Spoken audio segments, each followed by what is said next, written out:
السلام عليكم أصدقائي، تحياتي للجميع. هنالك مثل عراقي يقول إن الأسد من يوقع تكثر سكاكينه، يعني لما يسقط الكبير يجتمع حول أعدائه ويحاولون افتراسه أو تحقيق أكبر قدر ممكن من المكاسب على حسابه. الآن الحكومة الألمانية حسب معهد أبحاث الرأي اللي اسمه إنزا، فهي في أضعف أوقاتها والشعب لا يؤيدها ولا يريد الأحزاب الحاكمة الآن، الحزب الاشتراكي، حزب الخضر والحزب الليبرالي. وهاي الأحزاب لما شكلوا الحكومة بانتخابات 2021 جابوا 52% من أصوات البرلمان.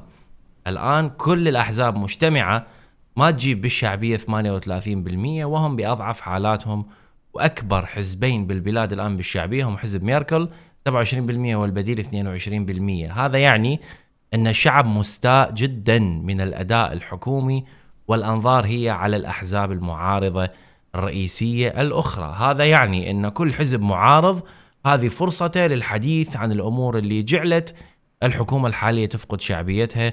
وعلى سبيل المثال اليوم زعيم الحزب أو التحالف المسيحي الديمقراطي وهو خليفة ميركل فردريش ميرتس يستخدم اللجوء واللاجئين من جديد لأجل المكاسب الشعبية، وهو قال إننا لو حكمنا ألمانيا الآن فيجب أن نزيد من الترحيل، ولأجل تحقيق هذا الشيء يجب أن نغير قانون اللجوء ونضيف به فقرة، وهي اعتبار كثير من الدول آمنة. وكلمة دولة منشأ آمنة لا يعني بالضرورة أن تكون الدولة من الحالة الأمنية جيدة، فهي الدول التي يأتي منها اللاجئين تؤخذ منها معايير، واحد منها الأمن والديمقراطية أو الحالة الاقتصادية أو موضوع الاضطهاد أو المعاملة الغير إنسانية. فريدريش ميرتس يريد توسيع قائمة الدول الآمنة حتى يتم تسريع الترحيل إلها لكل شخص مقيم أجنبي بهذا البلد. جاء الكلام بعد الأنباء من البانف بأن أعداد اللاجئين الداخلين لألمانيا،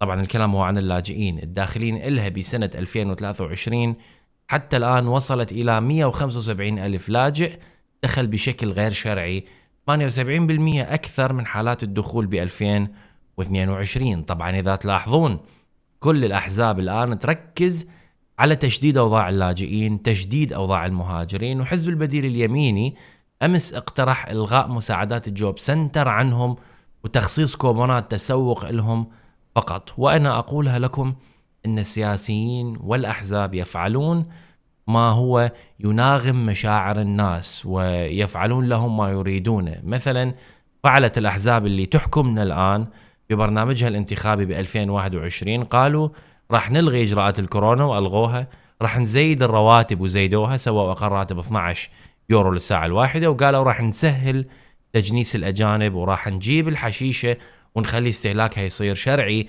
وما يحاسب عليه القانون بالبلاد، وهم بطريقهم لتطبيق هذه الأمور.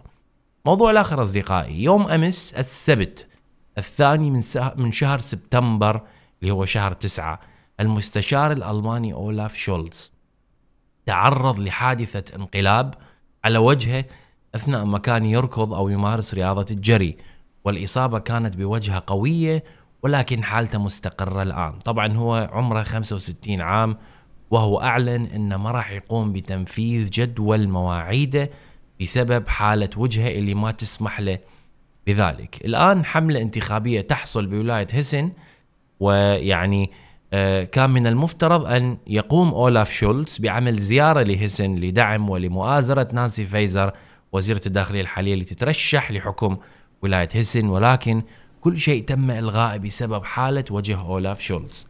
هل سيؤثر وجه أولاف شولتز على الحكومة الحالية؟ أكيد سيؤثر، لأن المستشار هو وجه البلاد وهو وجه حزب السياسي، ويحتاج إلى وجهه للظهور ولإثبات أنه موجود للناس اللي انتخبوه.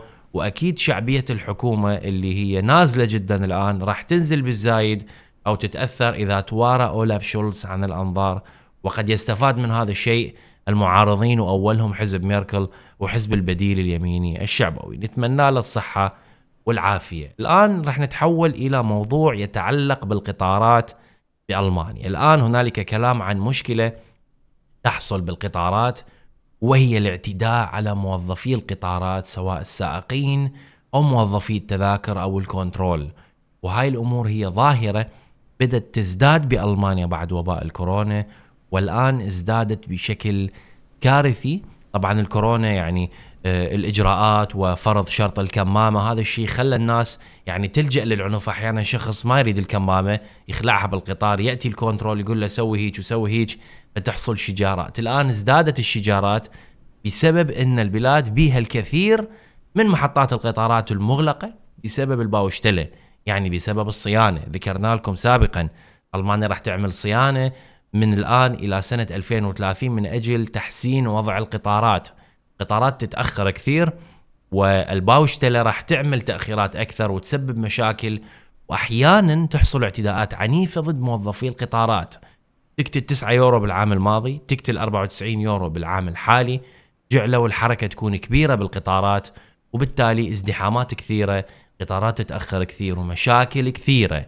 تقول شركة الدويتشه بان، شركة القطارات الألمانية، بأن الموظفين الشركة بالنصف الأول من 2023 تعرضوا إلى 189 اعتداء لفظي و145 اعتداء جسدي، يعني ضرب ولكم أو بوكسات وشلاليق. والإعلام يقول أن أكثر الاعتداءات ما يتم تسجيلها أو حتى ما يتم إحصائها، ولكن هذه الاعتداءات هي فقط ما تم منه إبلاغ الشرطة وما تم به رفع دعاوي قضائية. عام 2022 حصل به 3138 اعتداء على الموظفين، كان عام قياسي بالمشاكل والاعتداءات. وبسبب هاي الأمور فالآن يتم زيادة كاميرات المراقبة ووضعها بكل مكان. حوالي 50 ألف كاميرا الآن يتم نصبها بالمحطات وبالقطارات لتسجيل ما يحصل. أيضا هنالك مشكلة ببطاقة 49 يورو تيكت، وهي تزوير هذه البطاقة. وكما تعلمون فالبطاقة بها كود،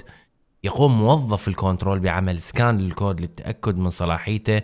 الآن كثيرة هي الحالات اللي يتم التلاعب بها بالكود، فتم إصدار أوامر للكنترول بالقطارات بأن يطلبون من المسافرين بطاقة النقل بالإضافة إلى الهوية أو جواز السفر أو شهادة القيادة للتأكد من أن الشخص هو نفسه اسمه موجود بالبطاقة.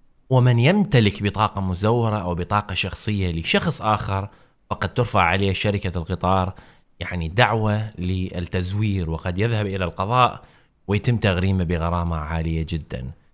الآن نتحول للموضوع الآخر. هنالك معلومات مهمة لسكان ألمانيا، وهي أن الحكومة الألمانية عملت قانون جديد للرسوم المالية يسمى بالماوت جيزيتس، أو فقرة مهمة للرسوم المالية. هذا القانون الجديد يفرض رسوم أعلى على النقل بألمانيا، تذهب عوائدها الضريبية إلى الدولة، وبالتالي رسوم أعلى على الشاحنات اللي تنقل المشروبات سواء الماء أو العصير أو المشروبات الغازية أو حتى المشروبات الكحولية اللي تباع بالمحلات. وقت تنفيذ الفقرة الجديدة هي شهر ديسمبر القادم.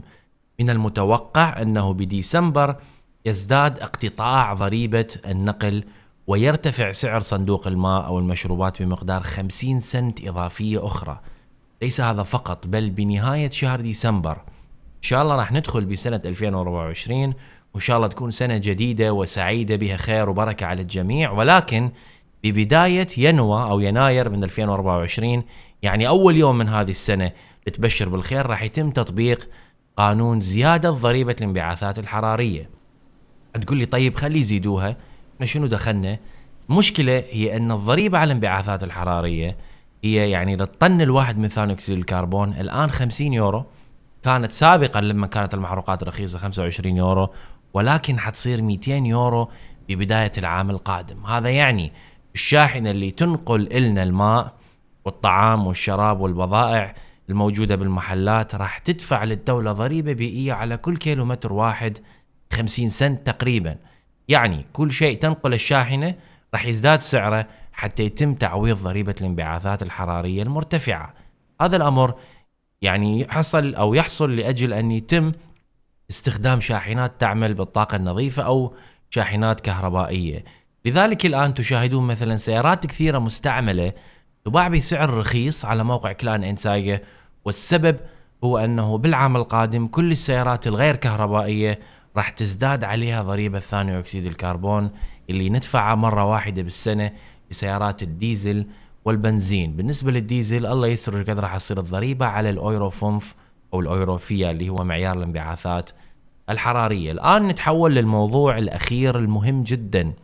صحيفة فيلت أم زونتاغ الإخبارية تنشر تقرير خطير عن مرض جديد يصيب البشر ويقاوم كل أنواع الأدوية. كما تعرفون أغلب الأمراض المعدية اللي تصيب البشر مصدرها الفيروسات والبكتيريا، وهذا أمر معلوم للجميع. ولكن جامعة يينا بتورنغن بها قسم لمكافحة الأمراض الفطرية.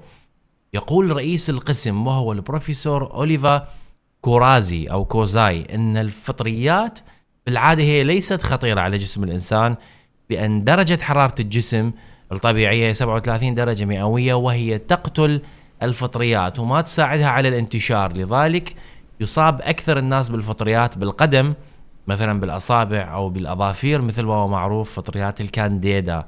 ولكن بسنة 2009 بدأ جيل جديد من أمراض الفطريات بالظهور.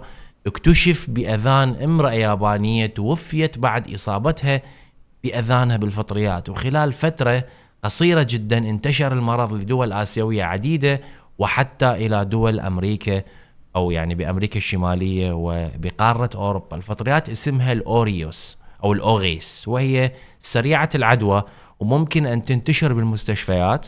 لما يروح المصاب للمشفى ممكن يلوث الأرض أو السرير أو يمسك باب أو زر مصعد أو يمسك السلم بإيده وينقل المرض للآخرين، وهي تبقى ملتصقة بالأسطح. وهذه الفطريات الجديدة المقاومة للأدوية تقتل 30 إلى 50% من المصابين بها من البشر، وهي تم اكتشافها بدول عديدة بأوروبا مثل اليونان وإيطاليا وإسبانيا، وعملت حالات وفيات بأمريكا وحدها أكثر من 1500 حالة وفاة بسبب هذه الفطريات الخطيرة. بسبب خطورة الموقف الآن معهد روبرت كوخ بألمانيا المعهد الصحي يطالب بعمل إجراءات لدراسة مدى انتشار هذه الفطريات بألمانيا، لأن لا توجد إحصائيات. للأسف الوضع الطبي فقد الكثير من قيمته ومن جودته بعد وباء الكورونا بألمانيا. وما يتوفر بألمانيا هو فقط بضعة تقارير عن امرأة ألمانية كانت بدولة جنوب أفريقيا،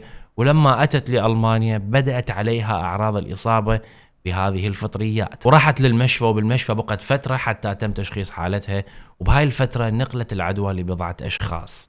بمشفى شارتيه ببرلين شخص رقد 90 يوم بالمشفى بسبب الفطريات اللي أصابت إذنه، ولكن كان محظوظ ونجا. يقول العلماء أن الآن عصر التطور وعصر وسائل النقل السريعة هي من تجعل الأمراض تنتقل بسرعة، سواء الطائرة أو السفينة.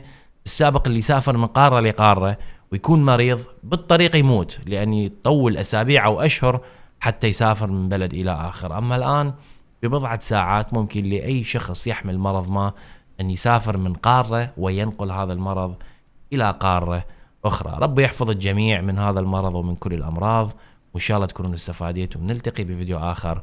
مع السلامة.